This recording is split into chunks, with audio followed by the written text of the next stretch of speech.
नमस्कार। आकाशवाणी जयपुर अजमेर से प्रस्तुत हैं प्रादेशिक समाचार।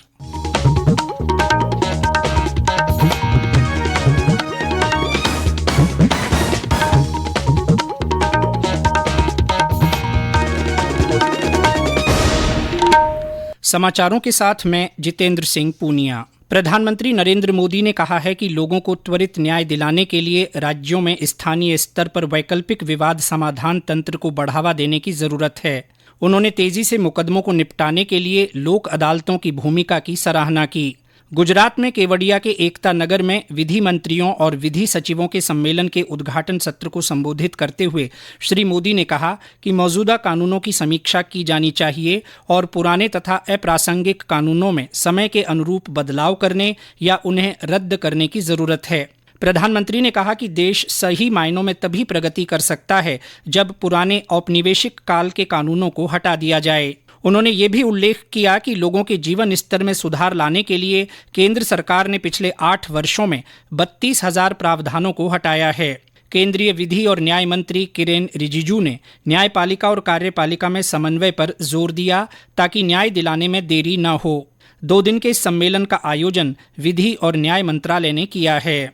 राष्ट्र आज पूर्व राष्ट्रपति और भारत रत्न डॉक्टर एपीजे अब्दुल कलाम को उनकी जयंती पर नमन कर रहा है।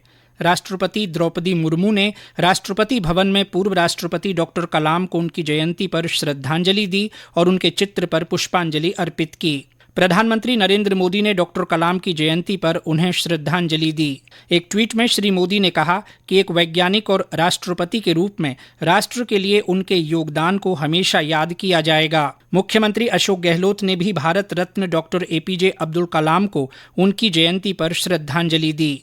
मुख्यमंत्री ने कहा कि राष्ट्र निर्माण में श्री कलाम का बहुत बड़ा योगदान है। प्रधानमंत्री नरेंद्र मोदी कल वीडियो कॉन्फ्रेंस के जरिए 75 डिजिटल बैंकिंग यूनिट राष्ट्र को समर्पित करेंगे।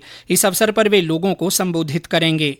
देश की स्वतंत्रता की 75वीं वर्षगांठ के सिलसिले में वर्ष 2022-23 के बजट भाषण में वित्त मंत्री ने देश के 75 जिलों में 75 डिजिटल बैंकिंग इकाइयां स्थापित करने की घोषणा की थी।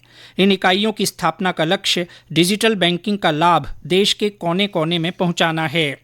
बांसवाड़ा के मानगढ़ धाम के विकास कार्यों को लेकर संस्कृति मंत्रालय के शासन सचिव गोविंद मोहन की अध्यक्षता में कल बैठक आयोजित की गई। मानगढ़ धाम में आयोजित बैठक में जिला कलेक्टर, राजस्थान धरोहर संरक्षण एवं प्रोन्नति प्राधिकरण जयपुर के मुख्य कार्यकारी अधिकारी सहित कई जनप्रतिनिधि और अधिकारी मौजूद रहे। बैठक में मानगढ़ धाम को राष्ट्रीय स्मारक घोषित करने के संबंध में भी चर्चा की गई। श्री गोविंद मोहन और अधिकारियों ने मानगढ़ धाम स्थित संग्रहालय, घूणी, शहीद स्मारक का अवलोकन किया। आज मानगढ़ में केंद्रीय मंत्री रेणुका सिंह के आने का कार्यक्रम प्रस्तावित है। बांग्लादेश में चल रही एशिया कप महिला क्रिकेट प्रतियोगिता के फाइनल मुकाबले में आज दोपहर 1 बजे भारत का सामना श्रीलंका से होगा। सेमीफाइनल में भारत ने थाईलैंड को हराकर 8वीं बार फाइनल में प्रवेश किया। राष्ट्रव्यापी कोविड टीकाकरण अभियान के तहत देश में अब तक 219 करोड़ 17 लाख से अधिक टीके लगाए जा चुके हैं।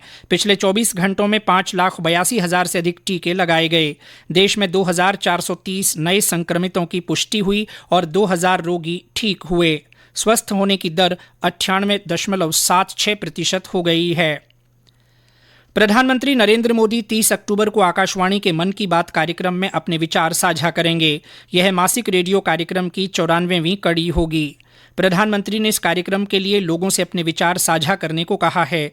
श्रोता नमो ऐप या माई जीओवी ओपन फोरम पर अपने विचार साझा कर सकते हैं। वे टोल फ्री नंबर 1800-117800 पर भी डायल कर प्रधानमंत्री के लिए अपना संदेश हिंदी या अंग्रेजी में रिकॉर्ड करा सकते हैं। फोन लाइनें 28 अक्टूबर तक खुली रहेंगी। फोन नंबर 1922 पर मिस्ड कॉल देकर SMS से प्राप्त लिंक पर भी श्रोता अपने सुझाव दे सकते हैं। वाणिज्य और उद्योग मंत्रालय ने कहा है कि इस वर्ष सितंबर में भारत का कुल निर्यात लगभग 61 अरब 10 करोड़ डॉलर का हुआ है।